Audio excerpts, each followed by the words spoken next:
मुजाहिदो मुजाहिदो लगाओ ज़र्ब हैदरी, लगाओ ज़र्ब हैदरी। अब्बास सहाबी थे या नहीं, हिब्रुल उम्मत थे या नहीं जी। इब्ने अब्बास का मकाम असहाब में मुमताज़ तरीन मकाम था या नहीं। जब हज़रत इब्ने अब्बास का मकाम असहाब में मुमताज़ तरीन सहाबाए किराम में से था, और आप सब मुत्तफ़िक़ हैं कि जंग खैबर के मौके पर उसको नबी ने मनसूख कर दिया था और ख़त्म कर दिया था। और उस मगर हज़रत इब्ने अब्बास वाहिद साहबी थे जो आखिरी दम तक नबी की रहलत के बाद जब तक बेक़ैद हयात रहे वो मुता के नज़रिए पर कायम थे कि ये मुता हराम नहीं हुआ, नबी ने हराम नहीं किया, सिर्फ वो कायल थे।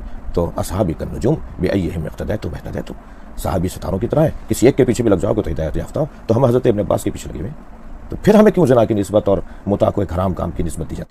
बिस्मिल्लाहिर्रहमानिर्रहीम। नाजरीन, आपने यहाँ से तासुर ये लिया होगा कि ये एक सुन्नी है और शिया से सवाल कर रहा है। हालांकि ये एक बहुत बड़ा धोखा है। यकीन जानिए ये दोनों एक ही मज़हब के हैं, और शिया मज़हब में दूसरे को धोखा देना, अपने आप को दूसरे के मज़हब का ज़ाहिर करना, अपने दीन को छुपाना, दूसरों के सामने ज़ाहिर ना करना, उनके यहाँ एक मज़हबी फरीज़ा है। उनकी मोतबर तरीन किताब उसूल काफ़ी के अंदर लिखा हुआ है कि इमाम साहब ने कहा, या सुलेमान इन्नकुम अला दीनिन मन कतमहु अअज़्ज़हुल्लाहु व मन अज़ाअहु अज़ल्लहुल्लाहु। ए सुलेमान, तुम ऐसे दीन पर हो कि जो उसको छुपाएगा अल्लाह ताला उसको इज़्ज़त देगा, और जो उसको ज़ाहिर करेगा अल्लाह ताला उसको ज़लील करेगा। दीन छुपाने पर इज़्ज़त मिल रही है और दीन को ज़ाहिर करने पर ज़िल्लत का बताया जा रहा है। हालांकि दीन इस्लाम जो है हुवल्लज़ी अरसल रसूलहु बिलहुदा व दीनिल हक़्क़ लियुज़हिरहु अलद्दीन कुल्ली, कि इस्लाम इजहार चाहता है और मज़हब तशय्युअ इख्फा चाहता है। तो पता चला कि मज़हब इस्लाम अलग है और मज़हब तशय्युअ अलग है। बहरहाल इनके मज़हब की किताबों में इनका एक अक़ीदा है तकिया। अब उसके बहुत सारे फ़ज़ाइल हैं और मसाइल हैं और उनके अहकामात हैं। ला दीन लिमन ला तकियत लहू, ला ईमान लिमन ला तकियत लहू, कि जो शिया मज़हब में तकिया नहीं करता वो शिया मज़हब के यहाँ बेईमान है।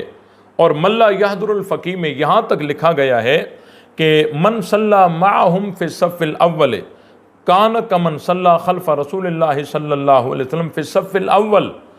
मल्ला यहदुरुल फ़क़ी जो उसूल अरबा की से एक किताब है, उसमें लिखा हुआ है कि जो आदमी तकिया करके सुन्नियों के साथ पहली सफ़ में नमाज पढ़ेगा उसको इतना सवाब मिलेगा जैसे उसने हुजूर अलैहिस्सलाम के पीछे सफ़े अव्वल में नमाज पढ़ी। एक धोखेबाजी और उल्टा उसके ऊपर सवाब की उम्मीद, ये है मज़हब तशय्युअ। तो सबसे पहली बात ये कि ये जो बैठक है, एक तरफ से एक जाकिर बैठा है और दूसरी तरफ से बज़ाहिर वो अहले सुन्नत का बन के बैठा है, ये एक बहुत बड़ा धोखा है। ये दोनों मज़हब तशय्युअ से वाबस्ता हैं। अगली बात, इन्होंने मुत्ते पर बहस करते हुए और मुत्ते पर हज़रत इब्ने अब्बास रज़ी अल्लाह ताला अन्हु का जो मौक़िफ़ है वो पेश करने की कोशिश की है। सबसे पहली बात आपके इल्म में देना चाहता हूँ कि मज़हब तशय्युअ में जो मुत्ता है, ये मुत्ता किसी मज़हब में कभी भी जायज़ नहीं था। ये जो कहते हैं ना इब्तिदा इस्लाम में जायज़ था फिर हराम हो गया फिर मुमानियत आ गई, भाई ये शियों वाले मुत्ते की बात नहीं है। ये निकाह मुवक्कत, यानी जिस तरह आज निकाह होता है उसी तरह ये निकाह होता था और उसकी सिर्फ है मुद्दत मुतय्यन की जाती थी। बस ये एक इब्तिदाए इस्लाम में था और ये भी बेईमाना नहीं था कि इस्लाम ने ये हुक्म किया हो।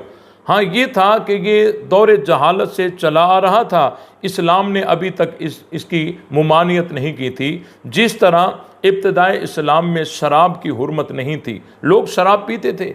अब इसका मतलब ये नहीं है कि इस्लाम ने ये हुक्म किया था कि शराब को पियो, नहीं, वो पहले से चला आ रहा था। हाँ, ये था कि इस्लाम में अभी तक मुमानियत नहीं आई थी। तो निकाह मुवक्कत जो था ये दौरे जहालत से चला आ रहा था। इसमें सिर्फ इतना था कि इस्लाम ने अभी उनकी मुमानियत नहीं की थी। बाकी मज़हब अहले तशय्युअ वाला जो मुत्ता है ये किसी मज़हब में कभी भी किसी वक़्त भी जायज़ नहीं है और न था न है। और देखें इनकी किताब तहज़ीबुल अहकाम है, उसमें लिखा हुआ है ला तकूनु मुताअतुन इल्ला बिअमरिन बेअजल मुसम्मा व बेअजर मुसम्मा, कि मुत्ता दो चीज़ों का नाम है, एक ये कि पैसे कितने और वक़्त कितना, बस न गवाहों की ज़रूरत है और न ऐलान की ज़रूरत है, और बाकी जो शराइत हैं निकाह के उनकी उनमें से किसी की ज़रूरत नहीं है, तो क्या ये ज़िना नहीं है? तो मज़हब तशय्यो वाला जो मुत्ता है ये खालिसतन ज़िना है, इसका इस्लाम के साथ कोई ताल्लुक़ नहीं है।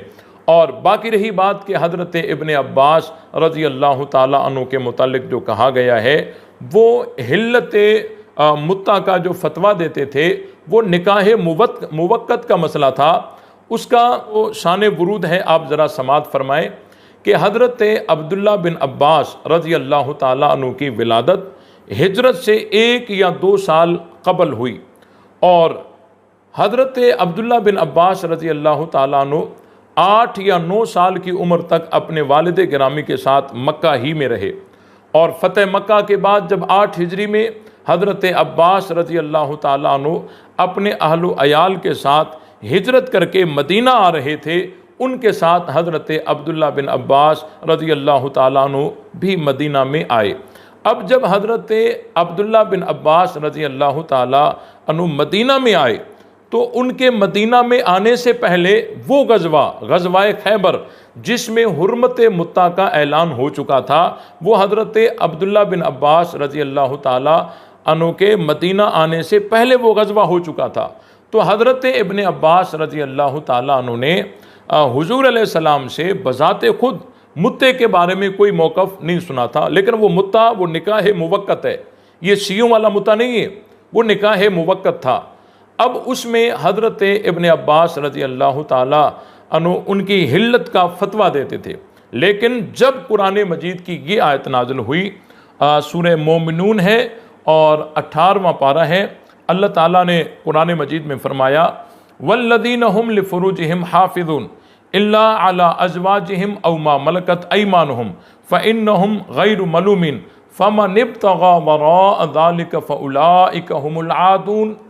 अल्लाह ताला ने फरमाया कि जो लोग अपने शर्मगाहों की हिफाजत करते हैं, मगर 2 रास्ते अल्लाह ताला ने छोड़े हैं, एक अपनी बीवियों के लिए और दूसरा रास्ता जो है वो लौंडियों के लिए।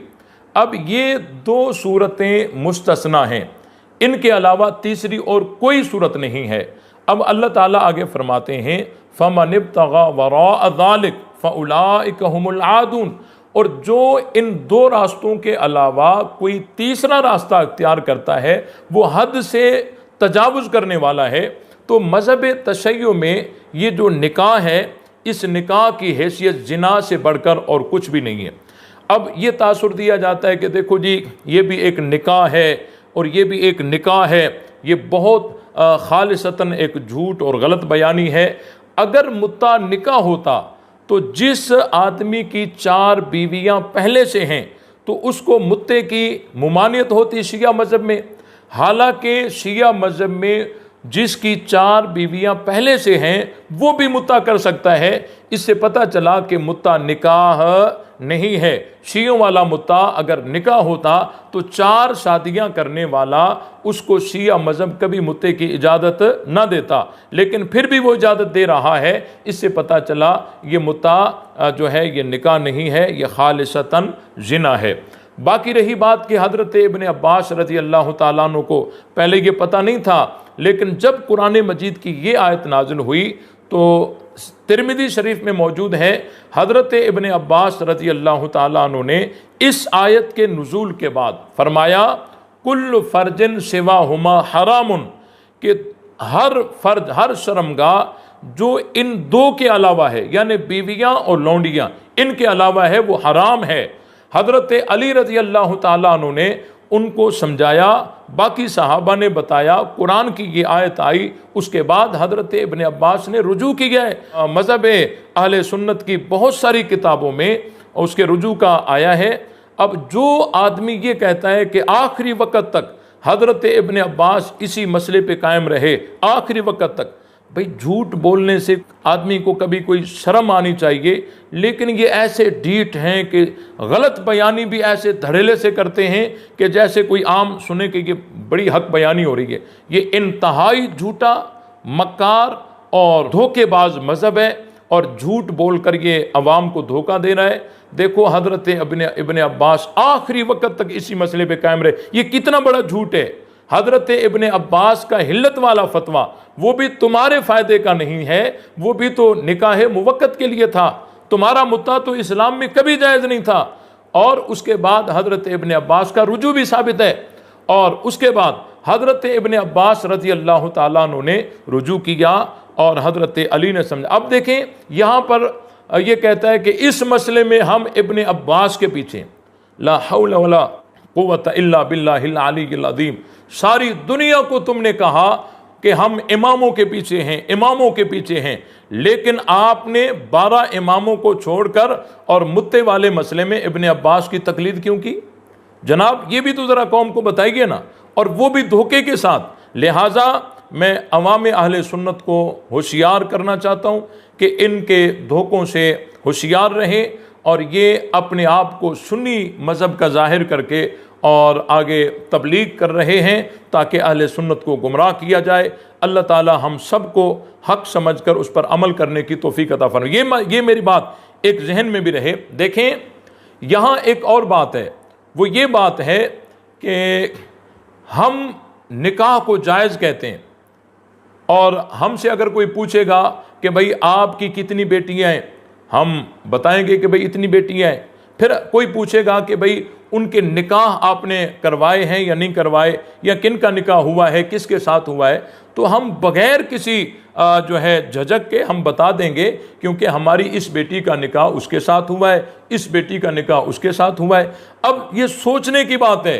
मज़हब शिया जोर देता है कि मुत्ता जायज़ है, मुत्ता जायज़ है, कुरान हदीस से साबित करता है। कोई एक शिया मुझे ये बताए अपनी बेटियों का नाम लेकर कहे कि मेरी बेटी ने फलां के साथ मुता किया था, मेरी बेटी ने फलां के साथ मुता किया था, इस बेटी ने इतनी बार मुता किया और किन किन से करवाया, लेकिन ये जाहिर नहीं करते।